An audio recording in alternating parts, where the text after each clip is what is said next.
फिर मतलब ये डेटा एनालिटिक्स सब काम करती है क्या? जब मान लो बहुत सारा आपके पास सेल हो रहा हो, बहुत सारा धंधा आ रहा हो, सब एकदम सॉलिड चल रहा हो। अगर मेरे पास कल एक ही कस्टमर्स को मैं डील कर रहा हूँ, 2 कर रहा हूँ, आई कैन स्टिल मैनेज। और अगर मेरे पास 100 कस्टमर हैं और मेरे पास बड़ी टीम है, व्हिच मीन्स कि there are lot of uncertainties. तो जब तक मुझे एक साथ मिले कहीं पर कोई डेटा नहीं मिलेगा, तो डिसीजन कैसे लूँगा? कोई भी इंडस्ट्री एकदम से तो चेंज होती नहीं है। 3 साल या 5 साल के लिए कोई ऐसी स्किल्स बताओ जो सीखना सबसे कंपलसरी है। सबसे पहले तो लोगों को इतनी बड़ी-बड़ी कंपनी है, मतलब सारा एनालिटिक्स हैंडल कर लेती है। एआई भी आ गई है, मतलब कुछ भी डालो सबको आंसर मिल जाता है। स्टिल क्या गैप है ऐसा जो हम फुलफिल कर रहे हैं? 2 कंपनीज फॉर एग्जांपल, जैसे क्लारना करके कंपनी है और एक Duolingo. Duolingo is a very famous company. इन लोगों ने एक बोल्ड स्टेप लिया कि company will go AI first, which means हम हायरिंग करेंगे ही। Everything will be automated. इस 2 महीने पहले न्यूज़ आई कि they are hiring people back. अच्छा, आप तो कॉर्पोरेट ट्रेनिंग प्रोवाइड करते हैं, तो डेटा प्लस एआई के अंदर मतलब आप कुछ ऐसा बदलाव लाने की कोशिश कर रहे होगे या फिर कुछ मिसकंसेप्शन ऐसे होंगे जो आप सही करना चाहते हो, वो क्या है? सबसे बड़ा मिसकंसेप्शन जो मुझे लगता है कि हम लोग एजुकेशन की बहुत बात करते हैं।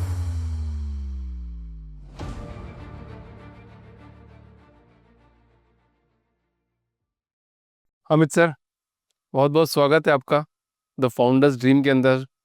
क्या हाल है सर आपके? Thank you Abhishek, first of all मेरे को कॉल करने के लिए। मैं ठीक हूँ, अच्छा हूँ, आज मौसम काफ़ी अच्छा है, काफ़ी विंडी है और एज़ यूजुअल बेंगलुरु में ट्रैफिक है। Absolutely right sir. मेरे को है ना आपसे मिलके बड़ी खुशी हो रही है सर, एक तो पहली बात तो, क्योंकि कोई एक लॉन्ग जर्नी जी के आता है, बहुत सारी कंपनीज़ में काम करता है, फिर अपना स्टार्टअप स्टार्ट करता है, फिर उसमें बहुत सारे हर्डल्स होते हैं। मुझे बताइए सर कि इतने साल आपने एक बहुत लंबी जर्नी जी है और उसके बाद स्टार्टअप किया है। तो अब कैसा लग रहा है आपको एक स्टार्टअप में आके, खुद का स्टार्टअप करके? अब मैं एक सर्विस बैकग्राउंड वाली फैमिली से हूँ। मेरे फादर बैंक में थे, मदर होम मेकर हैं। तो हमेशा टेकिंग रिस्क वाज़ होता है ना, हमेशा एक ये था कि नहीं यार रिस्क क्यों? अच्छे से पढ़ाई की है, अच्छे स्कूल से पढ़ा है, अच्छे कॉलेज से पढ़ा है, अच्छी नौकरी है, तो करो अच्छा ग्रोथ हो रहा है। बट मैंने RV college of engineering Bangalore से इंजीनियरिंग किया and then I got a good job. I got started with Oracle और आईटी इंडस्ट्री थी उस समय, 2007 की बात है। So that was like IT industry was booming, right? Infosys, TCS, Wipro was doing very good. तो हमने भी किया और हमारी भी लग गई, अच्छी जॉब लग गई and then I switched to couple of things. I was just exploring कि क्या करना है। फिर लगा कि अच्छा, एक होता है ना कि आप स्टार्ट करते हो और कुछ समय बाद you don't get much meaning, तो क्या अगला करें? तो इंडिया में हम कोशिश करते हैं कि चलो आईएएस कर की तैयारी करते हैं, लेट्स गो देयर, या एमबीए कर लेते हैं। I think that is another hot topic. तो मैंने सोचा एमबीए करते हैं। So my MBA decision was not out of like a passion और a need, it was just to get out of the work which I was doing. वो मुझे exciting नहीं लग रहा था, मतलब काम था, बट एक तो होता है ना कि आप काम से आप एसोसिएट नहीं कर पाते हो। बट इतने साल काम किया, आपको क्यों नहीं लगा एसोसिएट? मतलब मैं बहुत शुरुआत में, मैं शुरुआत के 2 साल 3 साल, क्योंकि उस समय कॉलेज से निकले हैं, अभी मतलब एक होता है ना, आप एक हैंगओवर में रहते हो कॉलेज के। 2-3 साल रहते हैं कि यार क्या कर रहे हैं, नहीं कर रहे हैं। सो आई वाज़ वंडरिंग कि मैं क्या कर रहा हूँ, क्या करना है? तो मैं सोचा चलो अगर एमबीए कर लेते तो अच्छी प्रोफ़ाइल मिलेगी। तो मैंने Great Lakes Institute of Management से एमबीए किया 2010-11 एंड आई थॉट कि चलो it will be something better. फिर मैंने आई स्टार्टेड विथ से Infosys and ultimately I was, क्योंकि मेरा जो बैकग्राउंड था, I was computer science graduate but not a great programmer actually. So but मेरी एनालिटिकल स्किल्स अच्छी थी। तो मुझे 2013 में अपॉर्च्युनिटी मिली म्यू सिग्मा से, so which was again a booming company at that time और analytics was at very hot area. Mu Sigma Mu Sigma क्या करती है कंपनी है? Mu Sigma is like pioneer in data analytics, data sciences and engineering. और वो पूरे world को, it's an enterprise AI player AI player अभी भी है क्या? And it was that time, it had become a billion dollar company. अभी क्या हाल है उस कंपनी का? It's going doing great. So and that industry has grown, काफ़ी ग्रो कर गई है इंडस्ट्री। उसमें मैंने फिर फ्रैक्टल एनालिटिक्स में काम किया है। So that has also been in Indo Analytics. बीच में मैंने अपने एक फ्रेंड की स्टार्टअप जॉइन की, it was into agriculture and technology, combination of that, जो मुझे बड़ा एक्साइटिंग लगा कि agriculture means something meaningful. So एक वो मीनिंग जो मैं खोज रहा था, मुझे उसमें मिला कि अच्छा, I am doing something for the agriculture industry जो सबसे फाउंडेशन है हमारी सोसाइटी का, राइट? और उसमें मैं एनालिटिक्स डेटा लगा पा रहा हूँ, so it was very exciting.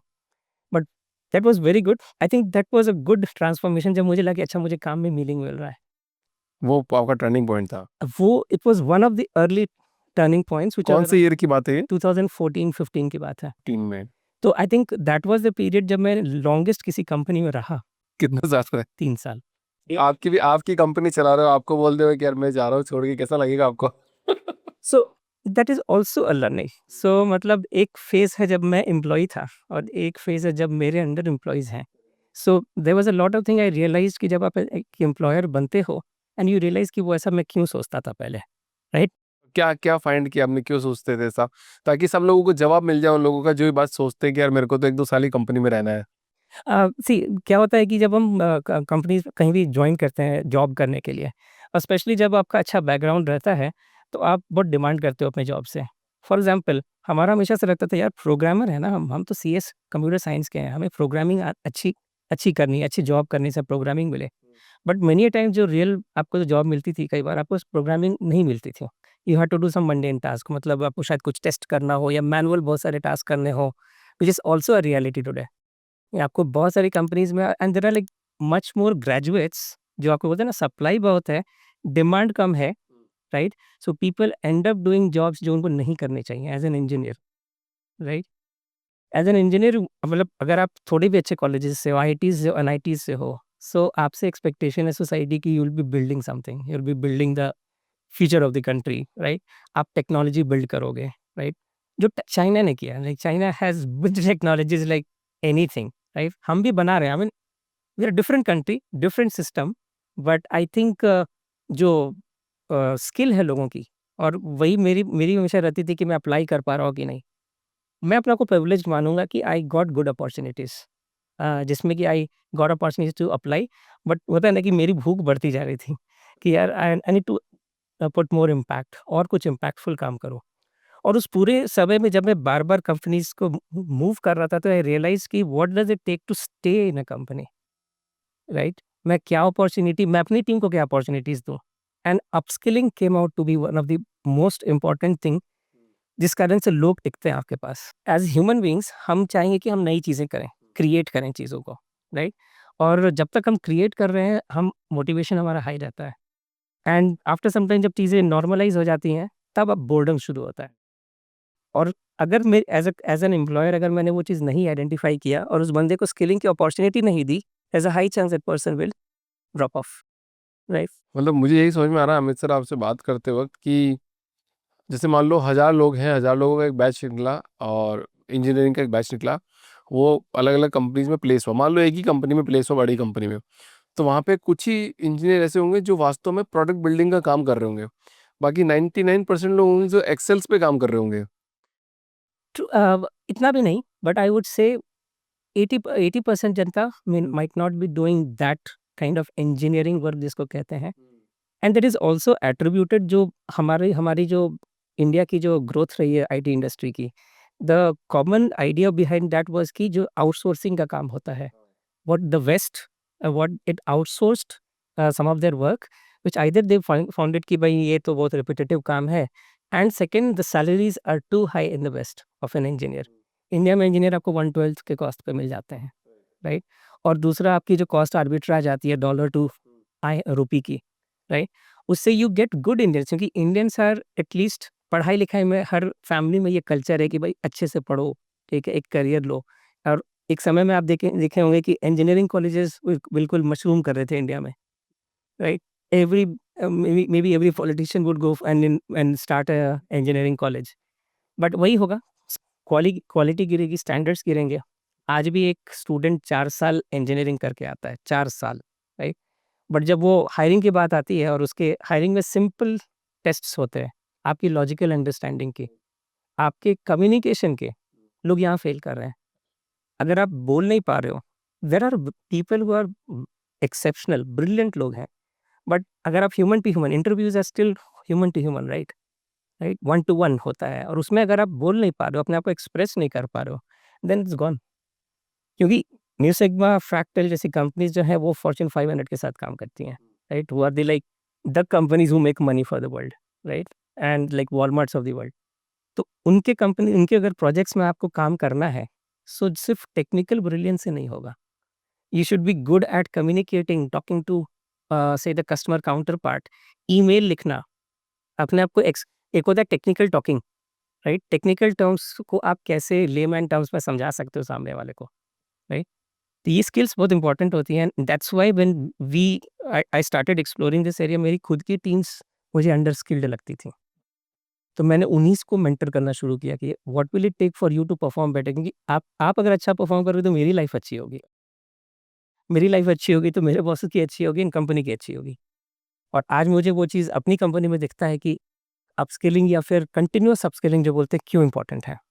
मतलब मैं भी इतने मैं बात कर रहा हूँ लोगों से, पॉडकास्ट करता हूँ, बात करता हूँ, तो मुझे तो एक ही चीज़ समझ में आई है सर, सदियों से एक ही चीज़ चली आ रही, स्किल्स तो सीख लोगे आप, कोई दिक्कत नहीं है, चाहे वो आपको मंत्र उच्चारण करने की स्किल हो या फिर एक बड़ी टेक कंपनी में कोड लिखने की स्किल हो, वो तो आप सीख लोगे।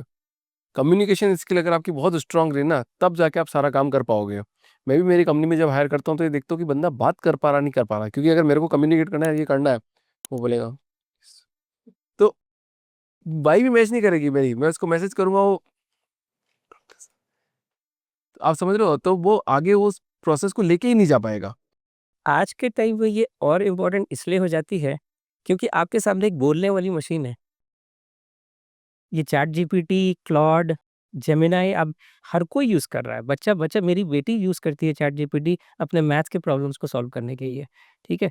सो if you are not expressive enough, आप अपने आप अगर एक्सप्रेस ही नहीं कर पा रहे तो वो मशीन भी आपके काम की नहीं है। चलो इसके बारे में एक अच्छा एग्जांपल बताता हूँ, कल परसों के रिसेंटली एग्जांपल है। तो मेरी बेटी बोलती है मेरे को, पापा आना मेरे को स्टोरी सुनाओ रात में। मैंने कहा यार ये कहाँ से सुनोगे, मैं तो, मेरे को तो मेरे पापा ने जो सुनाई मैंने सुना दी सारी, भूल गया मैं तो।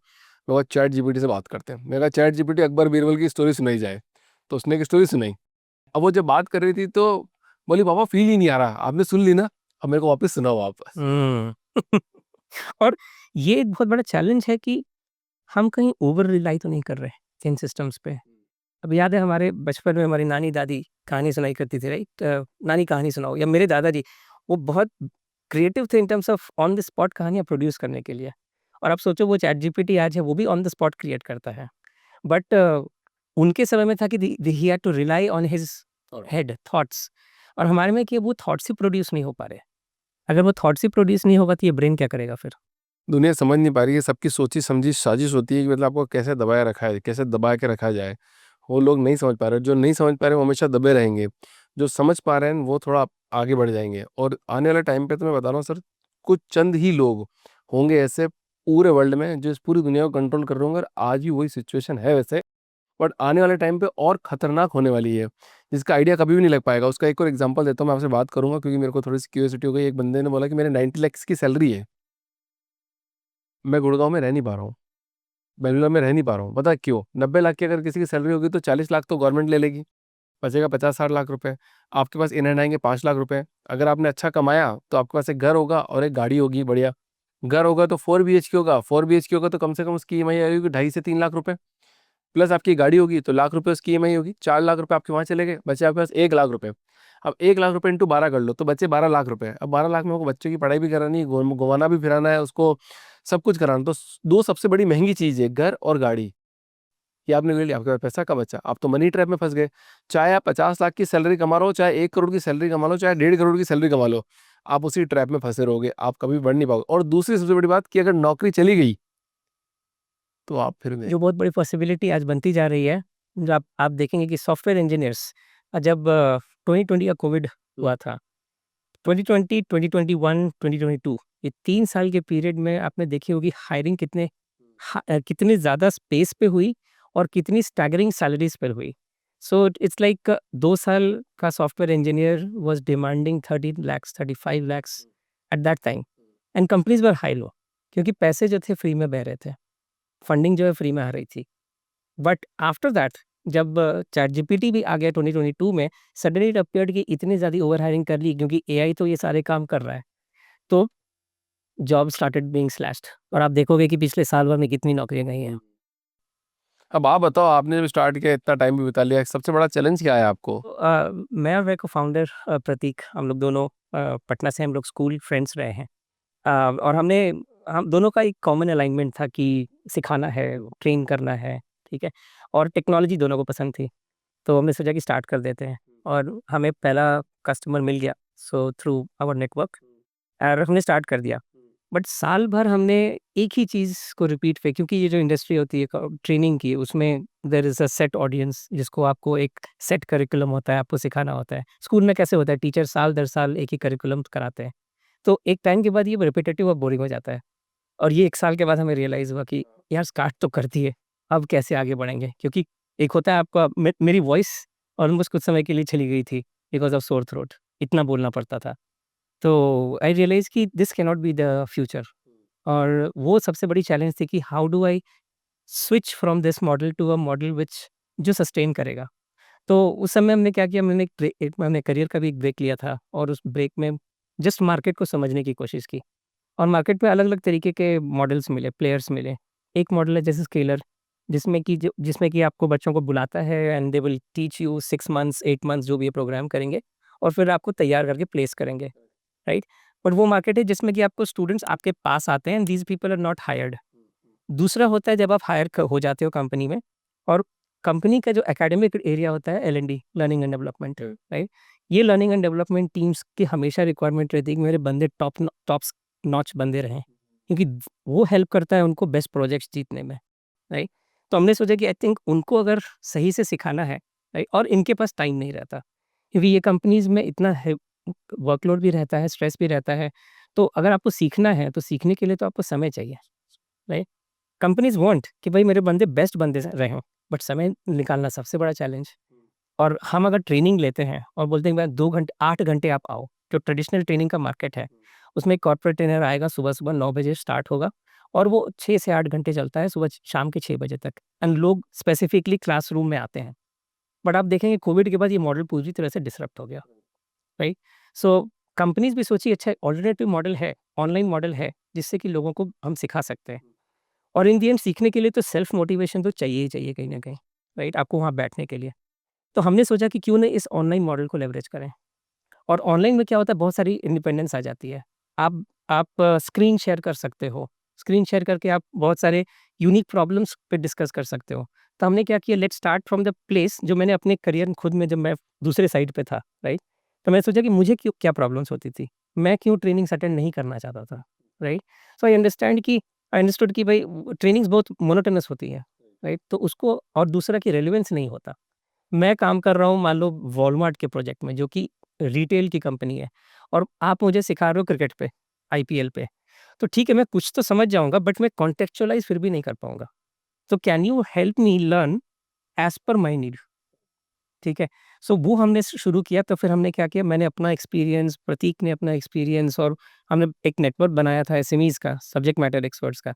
उनसे हमने बहुत सारे कंटेंट बनवाए और फिर हमने ये प्लेटफ़ॉर्म स्टार्ट किया इनक्यूरियस। और आज के समय में हमारे पास इस पे बहुत सारे कंटेंट हैं और ये कंटेंट बहुत कस्टमाइज़्ड है लोगों के वर्क प्रोफ़ाइल के हिसाब से। तो उसमें क्या होता है, और दूसरा क्या होता है कि लोग जब आप मैच्योर होते हो, बच्चे हैं, बच्चों को आप गाइड करोगे, खड़े रहोगे, अरे ऐसे करो, वैसे करो। पर जब हम बड़े हो जाते हैं, तो हमें इंडिपेंडेंस चाहिए होता है। भाई तू ज़्यादा मत लग, मैं ट्राई करता हूँ, ठीक है? And to earn respect from matured people is also very difficult. बच्चों को आप थोड़ा बहुत कर देंगे, वो एक्साइटेड हो जाएँगे, सर हैं, मैम है।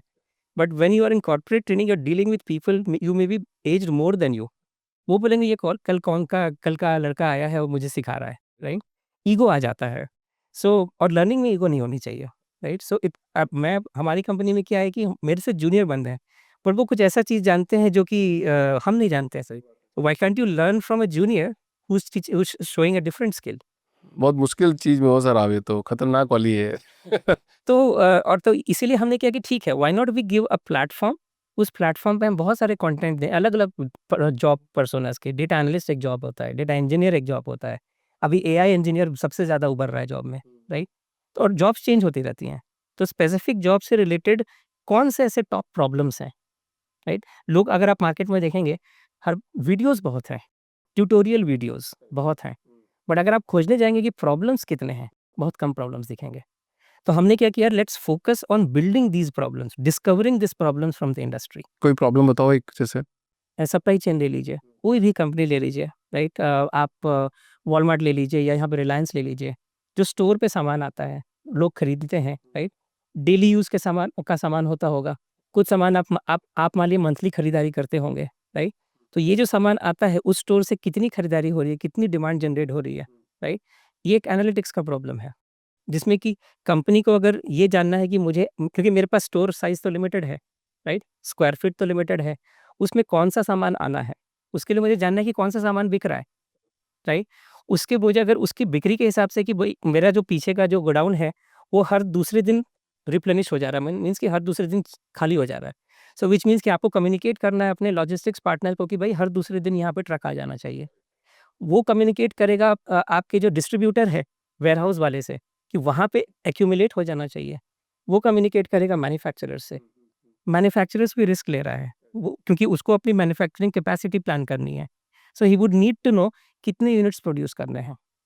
आज के समय में आपको एसक्यू भी आ जाता है। बड़ा शैम्पू लेंगे तो बड़ा डब्बा भी है, सैशे भी है, छोटा भी है, राइट? फिर मतलब ये डेटा एनालिटिक्स तब काम करती है कि जब मान लो बहुत सारा आपके पास सेल हो रहा हो, बहुत सारा धंधा आ रहा हो, सब एकदम सॉलिड चल रहा हो, तब तब काम करती है क्या? बिल्कुल सही बात आपने बोली, क्योंकि अगर मेरे पास बहुत बड़ा बिज़नेस नहीं है, मैं तो ह्यूरिस्टिक से कर लूँगा ना। अपने इतनी समझ है कि मेरा जो बिज़नेस, अगर मेरे पास कल एक ही कस्टमर्स को मैं डील कर रहा हूँ, 2 क कर रहा हूँ, आई कैन स्टिल मैनेज। और अगर मेरे पास 100 कस्टमर हैं और मेरे पास बड़ी टीम है, व्हिच मीन्स कि there are lot of uncertainties. तो जब तक मुझे एक साथ मिले, कहीं पर कोई डेटा नहीं मिलेगा, मैं डिसीज़न कैसे लूँगा? एब्सोल्युटली, तभी काम आता है ऐसा। अच्छा, डेटा प्लस एआई क्या होता है? मतलब अगर इसको बिल्कुल एकदम लेमैन लैंग्वेज में समझाना हो तो क्या होता है ये? डेटा हो गया आपके थॉट्स, एआई हो गया आपकी इंटेलिजेंस, ठीक है? तो आपके ब्रेन से थॉट्स निकलते हैं, आप कुछ सोचते हो, ठीक है? आप एक क्रिएटिव पर्सन हो, तो आपको थॉट्स निकलते होंगे। तो वो थॉट्स क्या है? Thoughts is raw data, right? और जो आपका जो ब्रेन है, जो आपकी इंटेलिजेंस है, राइट? उसी का आर्टिफिशियल फॉर्म है। So we what scientists are trying to do is to replicate intelligence, human intelligence in artificial form, in form of machine, right? So that is data in AI. अच्छा, आप तो corporate training provide करते हैं right? तो data plus AI के अंदर मतलब आप कुछ ऐसा बदलाव लाने की कोशिश कर रहे होगे या फिर कुछ मिसकंसेप्शन ऐसे होंगे जो आप सही करना चाहते हो, वो क्या है? सबसे बड़ा मिसकंसेप्शन जो मुझे लगता है कि हम लोग एजुकेशन की बहुत बात करते हैं, ठीक है? And there is a difference between education and learning. Edtechs, आप हर कंपनी जो भी एजुकेशन में आप बोलते हैं ये एडटेक कंपनी है, ठीक है? और आपने लर्न टेक सुना है? लर्न टेक, ठीक है? वो लर्न टेक क्या होता है? सो उसके लिए डिफरेंस ये समझना है कि एजुकेशन और लर्निंग में क्या डिफरेंस है। Education means the word educate, हम बोलते हैं ना, हम तुम्हें एजुकेट कर रहे हैं, ठीक है? ये सही है, ये ऐसा होता है, ठीक है? और इसकी एवरेज की हाइट 8000 फीट है, मीटर्स है, ठीक है? दीज़ आर फैक्ट्स जो मैं कह रहा हूँ, this is education. Learning is जो मेरे से स्टार्ट होती है। अब मैं ये प्रॉब्लम कर नहीं पा रहा हूँ, ठीक है? क्या सीखना चाहिए मुझे? क्या सीखना चाहिए? मैं गया चैटजीपीटी पे, दिस इज़ माय प्रॉब्लम, ये मुझे सीखना है। दैट इज़ लर्निंग, क्योंकि वो लर्निंग मेरे से स्टार्ट हो रही है। सो लर्निंग पुल बेस्ड होता है और एजुकेशन पुश बेस्ड होता है। तो जब आप और यही जब आप स्कूल में रहते हैं, तो there is this thing called pedagogy, सुना होगा आपने। तो पेडागोजी मतलब बच्चों को कैसे सिखाते हैं, राइट? तो उसमें आप करिकुलम होगा, टीचर होगा, सो teacher seats at the centre of the class, ठीक है? और वो सबको सिखाता है, बच्चे सीखते हैं। जब आप बड़े हो जाते हो, आप उस फॉर्म को रेज़िस्ट करते हो। मैं आपको बैठा दूँगा बिकॉज़ कंपनी ने बोला है बैठना पड़ेगा, बट आप उस फॉर्म को रेज़िस्ट करना चाहते हो। क्योंकि again you don't want to listen a lot to people, क्योंकि आप क्या है, इतने साल 20 साल 25 साल में आपने इतना एक दुनिया देखी है, एक पर्सपेक्टिव बना लिया है और हर चीज़ को हम अपने पर्सपेक्टिव से देखते हैं। और अगर क्लासरूम में 30 एडल्ट्स बैठे हैं, तो वो 30 डिफरेंट पर्सपेक्टिव से उसी प्रोग्राम को कंज़्यूम कर रहे हैं, राइट? तो यहाँ पे जो सेंट्रल फिगर है, उसको अपने अपनी पावर थोड़ी-सी छोड़नी होगी। इस कॉन्सेप्ट को कहते हैं एंड्रोगॉजी, जिसमें कि आप बड़ों को, ग्रोन अप्स को कैसे सिखाते हैं, राइट? तो वो जो पूरा क्लासरूम का डिज़ाइन समझते हो, वो डिज़ाइन चेंज हो जाता है उसमें। आप कई बार देखोगे किसी प्रोग्राम में लोग सर्कुलर बैठे हैं, राइट? और आपका जो इंस्ट्रक्टर है वो बीच में खड़ा है। That is an andragogy design of learning. क्या फ़र्क पड़ता है इससे? इसमें ये होता है कि हमने बहुत सारी लर्निंग की जो अकाउंटेबिलिटी है आपसे भी शेयर की है। बच्चों को क्या होता है, सारी अकाउंटेबिलिटी मेरी, क्योंकि बच्चों को क्या पता, राइट? लेकिन अगर बड़े हैं तो I try to make it not like I am telling you something but like a dialogue. आप अपना पर्सपेक्टिव लेके आइए, इस प्रोग्राम में मैंने एनालिटिक्स बोला, सप्लाई चेन बोला। आप एक सप्लाई चेन के बिजनेस के बंदे हैं। आपकी जितनी बिजनेस नॉलेज है, if you bring it on the table, मैं आपको बेटर एनालिटिक्स सिखा सकूंगा, मैं आपको बेटर मशीन लर्निंग सिखा सकूंगा। पर ये एक बात तो तय, आपको एक प्रॉब्लम आती होगी। एक प्रॉब्लम मैं बताऊं? हम्म, वो प्रॉब्लम है, आप जब पूछते होगे अच्छा बताओ, तो वो कुछ बोलता ही नहीं होगा। ये स्पेशली जब हम ऑनलाइन करते हैं ना, मैं सीख चुका हूँ कि आप ब्लैंक स्क्रीन से कैसे बात करते हो। ठीक है, आप कितनी भी कोशिश कर लो, guys switch on the camera, right? Specially तो पता नहीं हमारे इंडियन कल्चर में थोड़ा ये चीज़ प्रोफेशनलिज्म थोड़ा कम दिखता है, क्योंकि मैंने वेस्ट के कस्टमर्स के साथ या लोगों के साथ की है, तो they are very professional at least in terms of talking, camera will be on, will be sitting professionally और बात करेंगे। यहाँ पे थोड़ा-सा क्योंकि एक लर्निंग सेटअप है, तो एक होता है ना कि पीपल रेजिस्ट कि अरे मैं दिख जाऊँगा, क्या हो जाएगा, and there is a social psychological angle also. लोगों को फील होता है कि मैं कॉर्नर आउट हो गया क्या? ठीक है? और वो जब आप फिज़िकल क्लासरूम में बैठते हो तो तब तो आप बच नहीं सकते।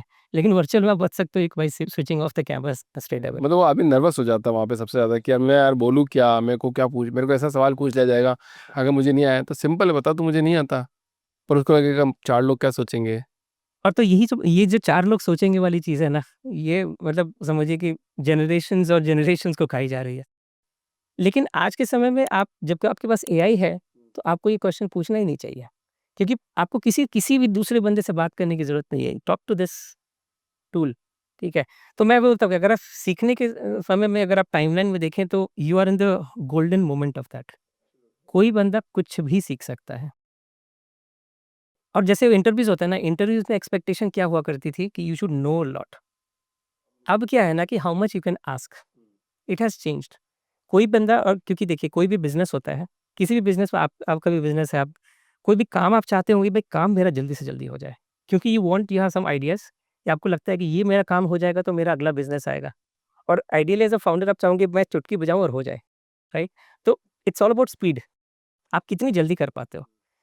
आप शायद वो जल्दी करने के चक्कर में सही से सीख ना पाओ, ठीक है? लेकिन एज़ अ बिज़नेस मेरी भी अपनी बिज़नेस है और स्किलिंग की बिज़नेस है, मैं चाहूँगा आउटकम तुरंत आए, ठीक है? बट देन आई से डोंट स्टॉप इट।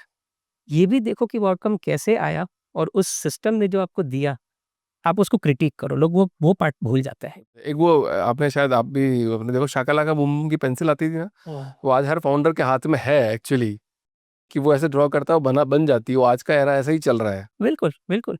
मैं वो होता है ना आपको मैंने बताया था कि मैं प्रोग्रामिंग उतनी अच्छी नहीं थी मेरी, ठीक है? बट मैंने इतने साल बाद मैंने फिर से प्रोग्रामिंग शुरू की। क्यों? क्योंकि ये टूल मुझे हेल्प कर रहा है। तो पहले तो वो बहुत सारा हैसल है किसी को भी बोलेंगे प्रोग्रामिंग अरे बाप! ये तो सिर्फ़ इंजीनियर्स के लिए है, राइट? क्योंकि उसमें जो कोड लिखा रहता है बड़ा ही क्रिप्टिक होता है, राइट? तो बट अगर कोई एक सिस्टम है जो आपको वो चीज़ सिखा दे, थोड़ा कर दे आपके लिए और आप में अगर वो चीज़ है क्वेश्चन पूछने की कैपेबिलिटी है, तब आप एक्चुअली उस चीज़ से सीख सकोगे और विदिन नो टाइम मैं मुझे लगता है कि मैं अभी एप्लीकेशंस खुद बना सकता हूँ। चलो लोगों के लिए क्वेश्चन पूछ लेता है, बताओ कि ये कोई भी इंडस्ट्री एकदम से तो चेंज होती नहीं है, तो अभी जैसे एआई वाला काम एआई चल रही पूरी इंडस्ट्री 3 4 5 साल तो चलेगी, तो 3 साल या 5 साल के लिए कोई ऐसी स्किल्स बताओ जो सीखना सबसे कंपलसरी है।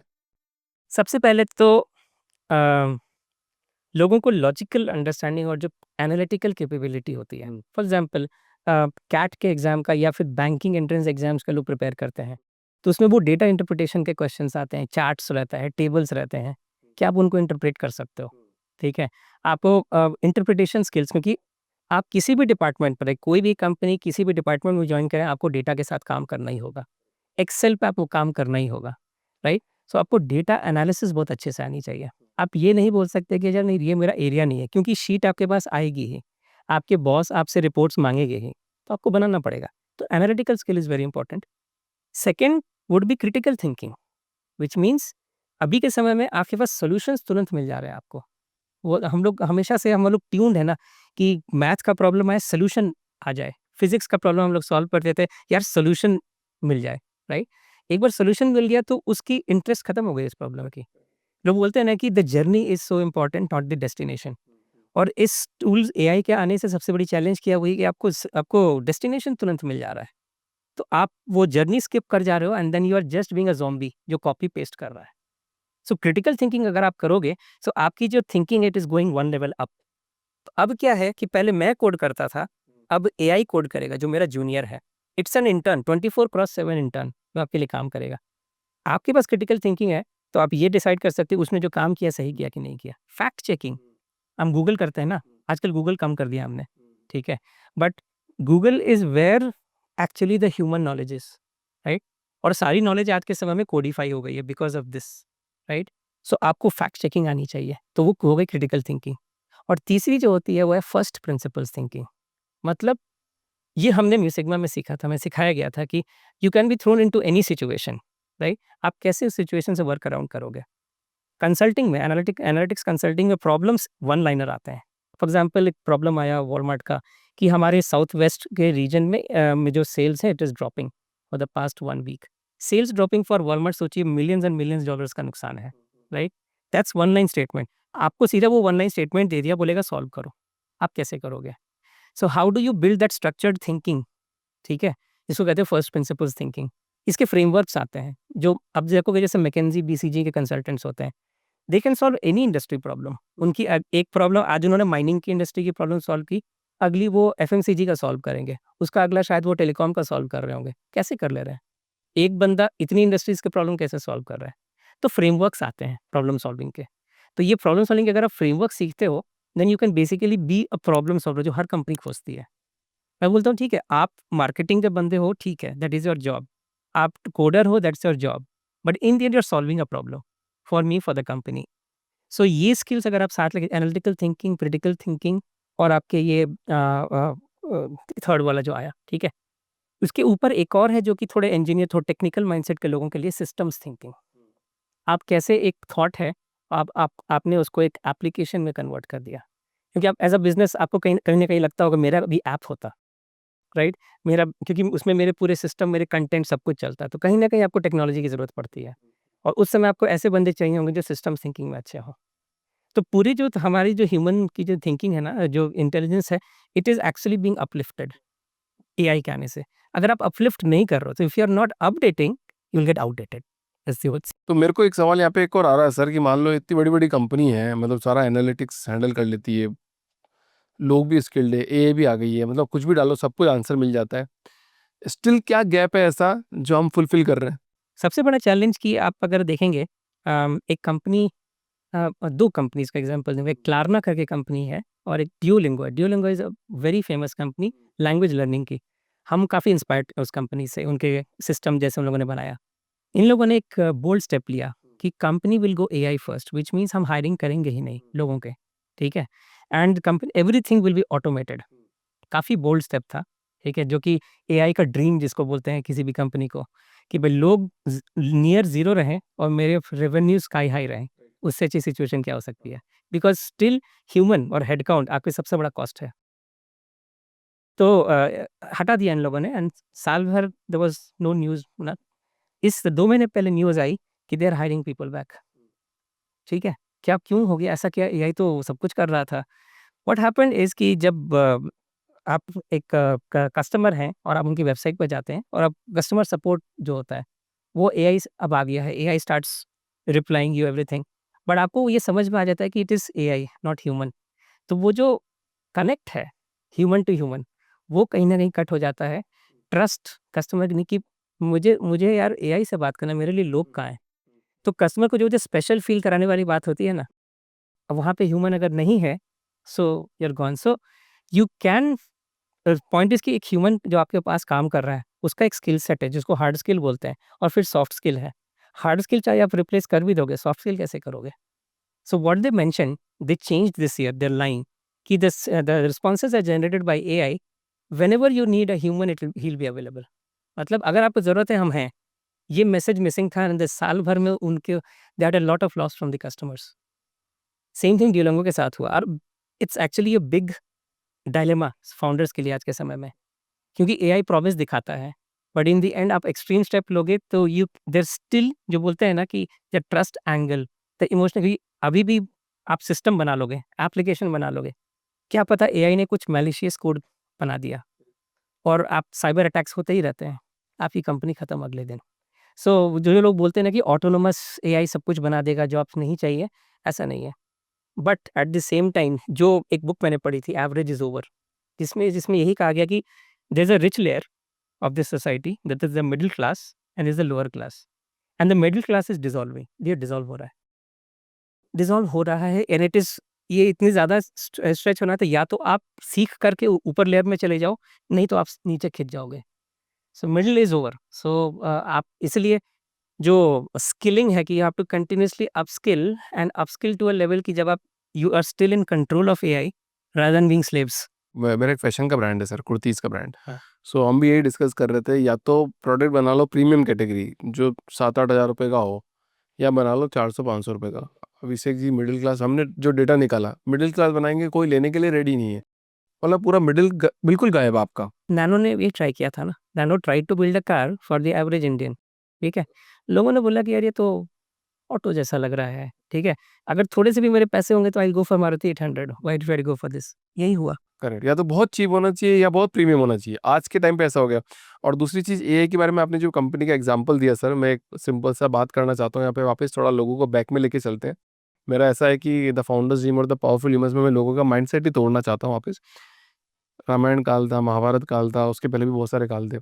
लोग तो ऐसे ऐसे कुछ जादू करते थे और कुछ छड़ी आ जाती थी, त्रिशूल आ जाते थे, लड़ लेते थे, धनुष बाण आ जाते थे, बड़े बड़े हथियार बना लेते थे, मतलब सिर्फ अपनी शक्ति से कर लेते थे। एआई भी अभी वही है ना, तब भी ह्यूमन था, तब भी ह्यूमन बात संवाद कर रहे थे, बातें कर रहे थे, लड़ रहे थे, युद्ध कर रहे थे, हर काम कर रहे थे। आज भी वही सीन है। तो एआई आने से कुछ खतरा कुछ नहीं है। उस टाइम तो सब पूरा मैजिकल था ना, आप समझो आप बात को, कि हवा में उड़ना तो मैजिक से उड़ गए, पानी में जाना तो मैजिक से चले गए, सब कुछ मैजिकल था, तब भी ह्यूमन थे सर। आज तो मैजिकल नहीं है, आपको सामने दिख रही भी है कि ये हमारा हेल्प कर देगा, तब भी ह्यूमन डर रहा है कि नहीं। मैजिक ही है, ठीक है? Magic which has been achieved by humans, बनाया ह्यूमन्स ही ने है, राइट? आर्टिफिशियल इंटेलिजेंस जो टेक्नोलॉजी है, 70 साल पुरानी टेक्नोलॉजी है। पॉइंट है कि 50s में जब इसका फर्स्ट आई वुड समझिए कि जो सीड्स हुए थे, कैपेसिटी नहीं थी कंप्यूटिंग की, क्योंकि जो एल्गोरिदम्स हैं उनको बहुत, एक तो बहुत डेटा चाहिए, तो उस समय उतना डेटा प्रोड्यूस होता नहीं था, राइट? आज के समय में आप सोशल मीडिया ले लीजिए, कुछ भी ले लीजिए, ह्यूमंगस डेटा प्रोड्यूस होता है, राइट? और जो एल्गोरिदम्स हैं उनको चलाने के लिए क्लाउड आ गया। सो एआई जो है रियलाइज़ हो गया और एक्चुअली यूज़फुल फॉर्म में। अच्छा, आपके साथ जैसे ह्यूमन की बात कर रहे हैं, तो बताओ आपकी कंपनी में की प्लेयर कौन कौन है और किसकी वजह से कंपनी बड़ी बनी? सो हैं तो बहुत लोग, बट कुछ लोग हैं जिनका कंट्रीब्यूशन बहुत अच्छा रहा, और तभी मैं बोलता हूँ कि आज के समय में every founder is looking for that 10x problem solver. 10x, वो x कहाँ से आया? एआई से आया। तो आज के ज़माने में अगर कोई आता है, बोलता है यार ये एआई बकवास टेक्नोलॉजी है, मुझे खुद पे भरोसा है, मतलब बहुत अच्छी बात है, बट जो स्पीड पे एआई दे पा रहा है, क्या आप दे पाओगे? नहीं, क्योंकि बिज़नेस को स्पीड चाहिए, राइट? और मेरा को-फाउंडर प्रतीक, ठीक है? और एक चीज़ बहुत इम्पोर्टेंट है, जब ये फाउंडर्स की बात करते हैं कि को-फाउंडर, राइट? वो को-फाउंडर आपके लिए बहुत इम्पोर्टेंट होता है, क्योंकि आप सब कुछ खुद नहीं कर सकते।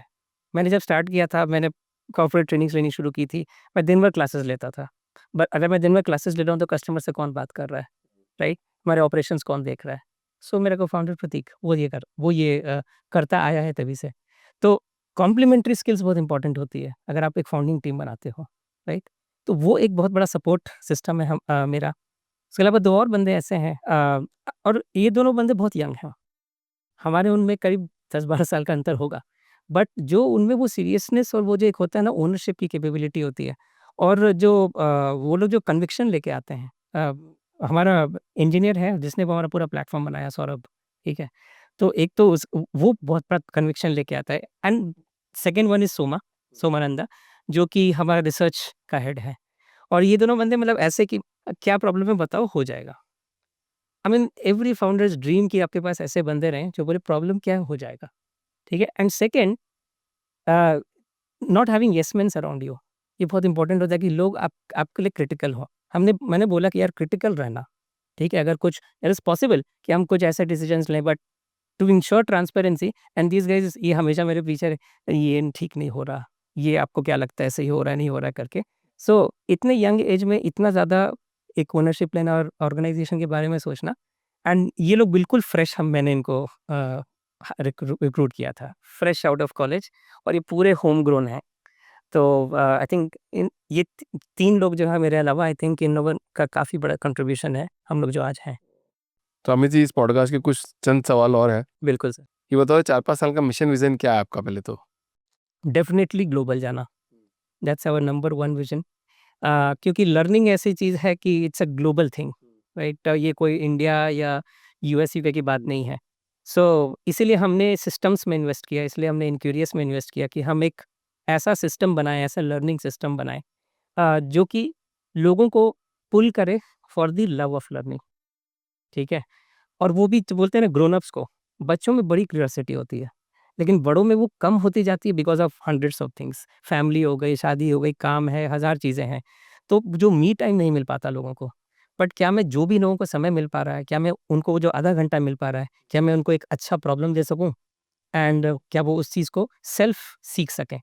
तो हमने बहुत सारी इनोवेशंस लाने की कोशिश की है। हमने एआई खुद हमारे लर्निंग सिस्टम में लगाने की कोशिश की है, जिसमें कि एआई जो है आपको हेल्प करे बेटर सीखने में। फॉर एग्ज़ाम्पल आप जानते हैं हमने एग्ज़ाम्स कितने दिए लाइफ़ में, राइट? हमारे पेपर्स चेक होते होंगे। आप सोचो हमारे पेपर्स कैसे चेक होते होंगे? कई बार न्यूज़ में आपने देखा होगा प ₹5 ₹10 में दे दिया किसी को, वो रद्दी के भाव में मार रहा है, कुछ भी रैंडम कर रहा है। आप किसी के लाइफ़ के साथ खेल रहे हो, राइट? तो कुड एआई हेल्प देयर? और हमें ये सबसे बड़ी चैलेंज आई कि हमारा स्केल बढ़ रहा है, लोग बढ़ रहे हैं, लोग अपना काम कर रहे हैं, सीख रहे हैं और लोग असेसमेंट्स दे रहे हैं या प्रॉब्लम्स पे काम कर रहे हैं। मैं उनको उनको फीडबैक कैसे दूँ, वो भी पर्सनलाइज़्ड? ये एक बहुत बड़ी चैलेंज रही है इंडस्ट्री की। आप कह सकते हो ये तुम्हारा स्कोर हुआ 70 आउट ऑफ 100, तुम्हारा हुआ 85 आउट ऑफ 100, उससे कोई फ़र्क नहीं पड़ता। मैंने क्या काम किया बताओ मुझे। So AI is acting as the first layer of evaluator हमारे लिए। और वो करके हमें बताता है कि भाई इस बंदे ने ऐसा किया, वैसा किया, इसकी स्ट्रेंथ्स हैं, ये हैं। हम उसके ऊपर अपना लेयर बनाते हैं, लिखते हैं फिर समरी। तो क्या होता है कि हमारा एवरी पर्सन इज़ टच्ड, हर कोई का काम टच हो पाता है। हम अच्छे काम निकाल पाते हैं और उसको प्रमोट कर पाते हैं। देखो इस बंदे ने कितना बढ़िया काम किया है। और आप मानेंगे नहीं, मेजॉरिटी टाइम्स हमारे खुद के काम से अच्छा काम निकल के आया लोगों का। तो इसलिए बोलता हूँ कि अगर सही समय दिया लोगों को, तो हमारा गोल यही है कि ग्लोबल जाना, सो दैट कि every human in the planet if wants to learn, specially in this data and AI space, क्योंकि ये फ्यूचर ये रहेगा अभी, ठीक है? So they should be able to do it. ये हमारा सबसे बड़ा गोल है। अच्छा, मतलब अभी तक मतलब एक क्वेश्चन ऐसा भी आ रहा था कि सबसे अनएक्सपेक्टेड पार्टनरशिप कौन-सी रही अभी तक आप एनक्यूरियस की? अनएक्सपेक्टेड पार्टनरशिप एक बार अ, हमने ट्राई किया था to work with individual organisations जो कि लोगों को सिखाती हैं। सो वी वर थिंकिंग कि चलो हम एक सेंट्रलाइज्ड ऑर्गेनाइजेशन रहेंगे, ठीक है? और लोगों को सिखाने के लिए विल टेक एडिशनल हेल्प, ठीक है? बट वो पार्टनरशिप काम नहीं की क्योंकि there were conflict of interest, ठीक है? On the negative side. On the positive side कई बार ऐसी भी पार्टनरशिप रही कि हमने कुछ सोचा नहीं हुआ, but it happened. So it happened with हमारे पार्टनर्स हैं जो कि हमें इंफ्रास्ट्रक्चर प्रोवाइड करते हैं। तो उनके साथ था कि चलो ठीक है, we will just be starting and doing some experiments, but आज वो हमारे सिस्टम के काफ़ी इम्पोर्टेंट पार्टनर्स हैं। अच्छा, हर बिज़नेसमैन का या फाउंडर का एक ही सपना होता है कि मेरा रेवेन्यू नंबर बढ़े, उसको छोड़ देते हैं अपन आज। उसके अलावा ऐसी क्या चीज़ थी जो आपको आपको लगता है कि सक्सेस है आपकी लाइफ़ में? Control over your own life, ये एक बहुत बड़ा सक्सेस मुझे लगा, क्योंकि पूरे समय जब मैं अपने करियर में था, मेरे खुद के लाइफ में मुझे ज़्यादा कंट्रोल नहीं मिल पाता था, राइट? मतलब आप अपने ऑफ़िस के हिसाब से जा रहे हो, अपने ऑफ़िस के हिसाब से आ रहे हो, समबडी इज़ बेसिकली आपको गाइड कर रहा है आपकी लाइफ को, आप कंट्रोल कर रहा है। बट उसके बाद अब मेरी फैमिली भी, मेरे बच्चे भी, ठीक है? सो मैं कैसे अपने लाइफ का कंट्रोल अपने हाथ में ले सकूँ, राइट? तो एज़ अ फाउंडर ये बहुत बड़ा चीज़ रहा कि ठीक है, I can do things on my own terms, ठीक है? डेफ़िनिटली मैं पहले से ज़्यादा बिज़ी हूँ, पहले से ज़्यादा मेहनत करनी पड़ रही है, बट वो फ़ील नहीं होती, क्योंकि मैं फैमिली के लिए भी समय निकाल पाता हूँ और अनएक्सपेक्टेड समय में। मैं दोपहर के 2 बजे अपनी फैमिली के लिए अवेलेबल हूँ, राइट? मैं रात के 12 बजे भी अवेलेबल हूँ, बट मैं अपने काम के लिए उस 1 बजे भी काम के लिए अवेलेबल हूँ। सो जिसको कहते हैं ना work life balance, the best thing for a founder could be कि आप वर्क लाइफ बैलेंस से वर्क लाइफ हार्मोनी की तरफ बढ़ो। जिसमें कि आपका काम और आपकी पर्सनल लाइफ अगर जब तक सेपरेट है, तब तक ये स्ट्रगल चलता रहेगा। But the day you find meaning at your work, कि आपका काम आपको स्ट्रेसफुल ना लगे। करेक्ट। और ये हर एम्प्लॉयी को भी समझना चाहिए कि इट्स भैया फॉर पर्सनल एवरी और पर्सन, प्रोफेशनल लाइफ़ को हटा दो। It's every person. एक ही लाइफ़ है, एक ही चीज़ है, वो टाइम मिल जाएगा आपको और कोई फाउंडर या फिर कोई आपका बॉस ये नहीं बोलेगा तू वहाँ क्यों जा रहा है, क्यों जा रहा है? आप काम कर लो, अपने आप ही सब सेट हो जाएगा। और मैं सबको बोलता हूँ, मेरी टीम में मैं सबको बोलता हूँ, और that's one of the reason कि इवन जो लोग हमें हमारे पास से गए, वो हमारे सबसे स्ट्रॉन्गेस्ट एडवोकेट्स हैं, राइट? क्यों? क्योंकि मैंने बोला कि यार हमेशा अपना मीनिंग एक्सप्लोर करो। Everybody has a right to find the best career. और तुम्हें लग रहा है, क्योंकि कई बार हम, जैसे मैंने भी कुछ शुरू किया, I was there for some compulsion, अरे स्टार्ट किया, एजुकेशन लोन है सर पे, करना है ये वो, बट स्लोली समथिंग हैपेंड, और वो हर किसी के लाइफ में होता है। Just wait for that, but जब मौका मिले पकड़ लो। निरंतर चेंज हो रहा है ना सर, आप देखो पूरी सृष्टि निरंतर चेंज हो रही है। जो आज है वो कल नहीं होगा, जो कल है वो परसों नहीं होगा। सब कुछ चेंज होता रहेगा। आपको लगेगा कि इंसान मेरे सामने बैठ के हमेशा मेरे सामने बैठा था, कभी पॉसिबल नहीं है। आज मैं पता नहीं मैं पहले क्या कर रहा था, आज क्या कर रहा हूँ, कल क्या करूँगा, मुझे भी आइडिया नहीं है इसका। कोई ऐसा स्टबन हो जाता है, मतलब रिजिड हो जाता है या मेरे को वही करना है, फिर वो लाइफ खराब कर लेगा। क्योंकि क्या होगा कि वो पूरे दिन उसी बारे में सोचना, वही करना है, वही करना है, वही करना है, और वो होगा नहीं।